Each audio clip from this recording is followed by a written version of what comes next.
देरडे कोराळे परिसरात अतिक्रमण हटाव मोहीम. हॉटेल व घर जमीनदोस्त. अनेक अतिक्रमणावर प्रशासनाचा बुलडोझर. कोपरगाव तालुक्यातील देरडे कोराळे परिसरात शुक्रवार दिनांक 5 जून 2026 रोजी महसूल प्रशासनाकडून अतिक्रमण हटाव मोहीम राबविण्यात आली.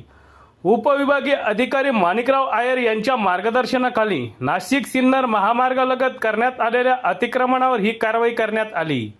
या मोहिमेदरम्यान नायब तहसीलदार प्रफुल्लता सातपुते, कोपरगाव तालुका पोलीस ठाण्याचे पोलीस निरीक्षक संदीप कोळी यांच्यासह महसूल, पोलीस व इतर संबंधित विभागाचे अधिकारी आणि कर्मचारी उपस्थित होते.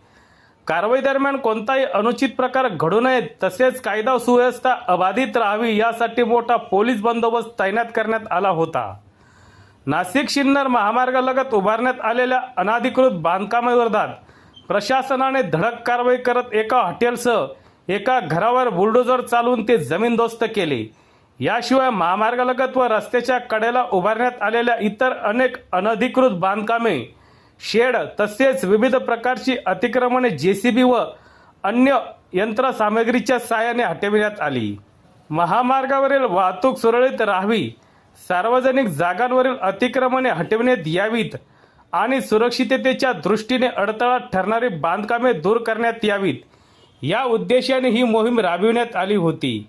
महसूल व पोलीस प्रशासनाच्या समन्वयामुळे संपूर्ण कारवाई शांततेत आणि कोणताही अनुचित प्रकार न घडता पार पडली. त्यामुळे परिसरात कायदा व सुव्यवस्था कायम राखण्यात प्रशासनाला यश आले आहे. सत्य एक्सप्रेस न्यूजसाठी रवींद्र जगताप, कोपरगाव.